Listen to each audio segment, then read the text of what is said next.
Did you know that the Ten Commandments appear twice in the Bible? Yeah, lots of nods, I'm sure you did know that. They are written first in the book of Exodus, and then a second time in the book of Deuteronomy, which means the second law. And what Deuteronomy does is it summarizes and restates the law, which was given first in Exodus. Exodus contains much more story than Deuteronomy does. Deuteronomy focuses much more closely on the law. And although much of what Exodus and Deuteronomy say are the same, there are small differences, as we may notice today. Today we're going to hear just one of the Ten Commandments, because it's the one which sets the scene for our gospel reading, when, as we hear, Jesus is accused of breaking it. And you've probably guessed from our opening prayer that it's the commandment about observing the Sabbath. In Exodus, the reason for observing the Sabbath as a day of rest, which is given there, is that people should follow the example of God, who is said to have rested on the seventh day after spending the first 6 creating.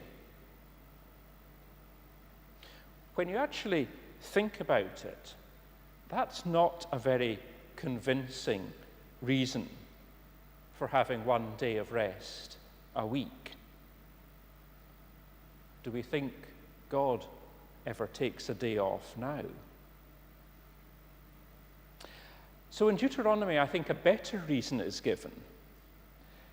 Moses reminds the people that when they were slaves in Egypt, the slave masters forced them to work morning and night 7 days a week.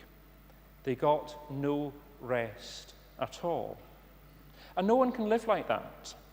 If you work all the time, you'll surely make yourself ill. The Sabbath then is a gift for the good of the people. And it's made clear that it's not just a gift for the Hebrew people, but it's also for their livestock and their servants, and even for the foreigners who live among them. The commandment is that everyone was to have regular time off. Now, why bother about this now? This is a law written, 2,500 years ago at least, probably more. We are not slaves. We've not had that experience. We don't have anyone cracking a whip and driving us to work every hour of every day. But actually, when you think about it, too many people are exploited. And too many people are their own slave drivers. In a world in which love should be sovereign, accepting the gift of Sabbath rest is a sign of being loved. And sharing the gift of Sabbath rest is a loving action.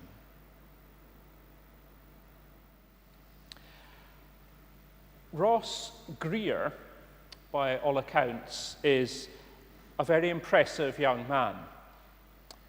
Through his membership of the Church of Scotland's National Youth Assembly, he honed the skills which helped him to be elected as Scotland's youngest MSP. A man of faith and commitment to the causes in which he believes, his is a voice I think we should listen to and take seriously. Writing in the Herald newspaper on the day that the General Assembly closed just over a week ago, he spoke of the Church's failure to attract those young people who have drifted away from an organisation with which they no longer feel a connection or see a purpose. Ouch. Hard words indeed. But coming from a young person who has not drifted away from the church, and who, despite his frustrations over its timidity and its moral failures, still feels a connection and sees a purpose, I think we'd be foolish to dismiss these words.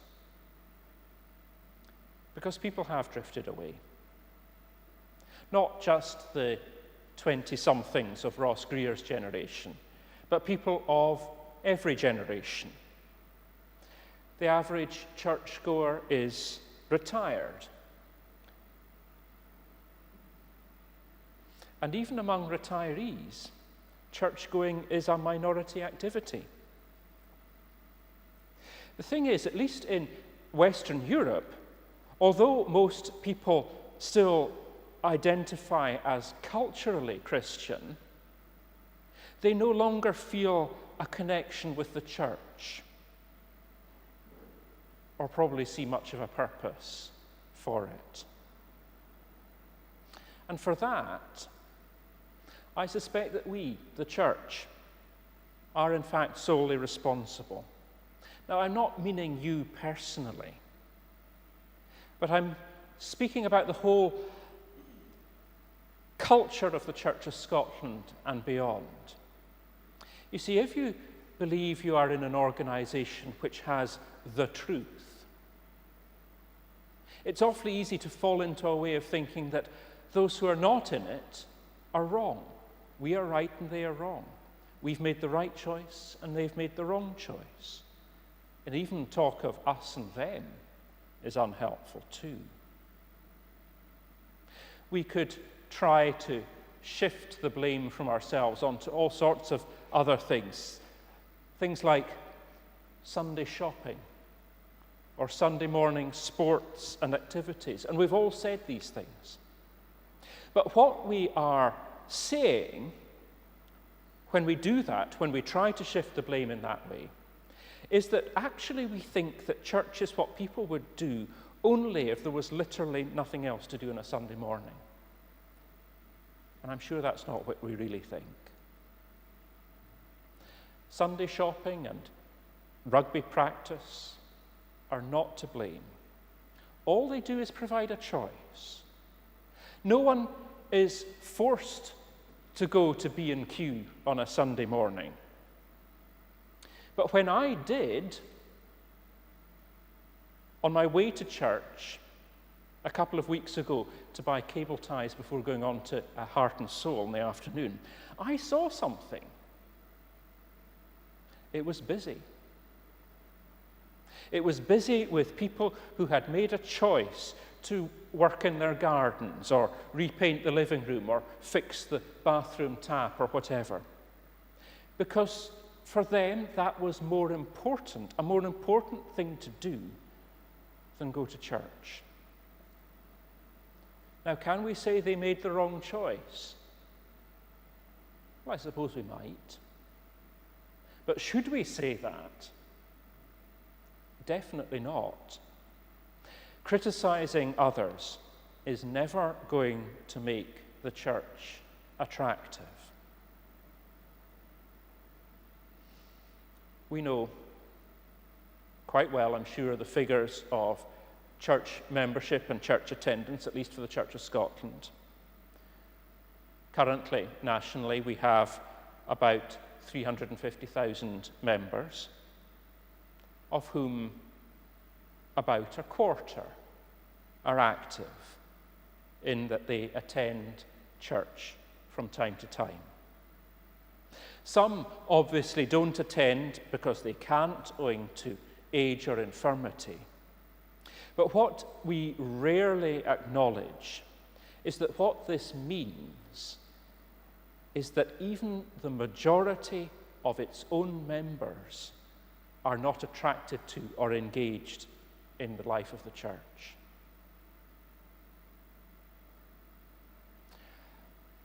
I spoke last week of how I felt that much of this year's General Assembly had emphasised the wrong thing, namely attempts to save the Church of Scotland rather than revealing and living the kingdom of God. The prescription for saving the Church of Scotland is always the same. It's more initiatives, more programs, more communication, more technology, more training, more activity, more work, and elders doing more. But seriously, I wonder if that is right. One of the reasons why I've never joined a political party is that I couldn't face the pressure to go to more meetings or to go out delivering leaflets or to go out campaigning for candidates at election time. It's not that I'm lazy, it's not that I'm not interested in the issues, it's just I don't feel I have capacity for more. And that's maybe one of the reasons why people are steering clear of the church. Maybe the people in B&Q at 9 o'clock on a Sunday morning are there because that's the only chance they have to do what they feel they need to do. Another commitment, another responsibility probably doesn't appeal. And I would suggest there is something in today's readings which would support them. Two things, in fact, but they are both words for us, the church people, rather than about them, the Sunday DIY people. Deuteronomy tells us about the origin of the Sabbath, the day of rest. And we've already spoken about its origins in the experience of the Hebrew slaves in Egypt. Thought of correctly, the Sabbath is a gift of much needed rest. The Christian church, especially I think in Scotland, distorted the Sabbath, making it an onerous duty, a day for attending long church services morning and evening, a day for wearing an demeanour of exaggerated solemnity, a day to have no fun. Some of you, I'm sure, will remember those times.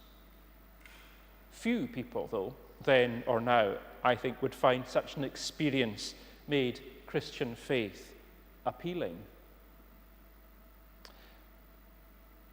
But what we seem to have lost is a sense of the gift of rest. So often church services are supposed to be rousing and uplifting.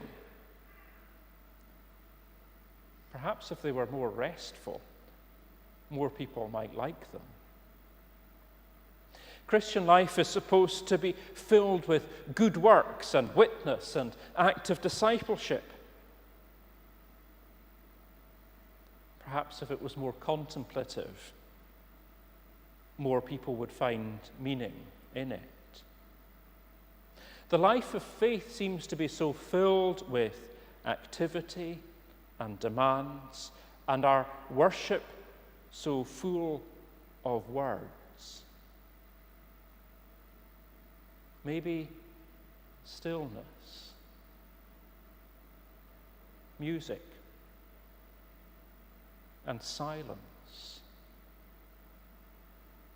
are what people crave. All of which leads me to wonder how what we offer got so out of alignment with what I suspect so many over-busy people actually need. And how what we say we are given, regular Sabbath rest, got so out of alignment with how so many people actually live. And that's the other thing that stands out to me from our readings, particularly our gospel. Picking and eating grain on a day when such an activity was forbidden seems, I suspect, pretty irrelevant to us. And none of us will ever face the dilemma of whether or not to heal a withered hand on the Sabbath. So why read about these things now? When the gospel was written, these were hot issues. They showed the revolutionary nature of Jesus' ministry. But they're not hot issues now. Rather, these stories serve a different purpose. They act as a warning against hypocrisy, a vice which is one the church has all too often indulged in. The Pharisees wanted everyone to adhere strictly to the rules as they understood them. But too strict an interpretation led to unkindness, to cruelty. Things like denying food to hungry people, like refusing comfort to a disabled person. And this made hypocrites of these people, people who were actually only trying to be faithful. I wonder if this happens to us now. Do we proclaim a loving God only to act from time to time unlovingly? Do we proclaim the sanctity of creation only to pollute the earth we live on? Do we proclaim the infinite value of all people only to walk past the homeless or bag a bargain paid for by exploited labor? Yes, we do. And does that help gain credibility for the faith in the eyes of those Ross Greer writes about, who have drifted away from an organization with which they no longer feel a connection or see a purpose? No, it doesn't. Sitting together at Christ's table gives us an opportunity to reflect on belief and action, on what we preach and on what we practice.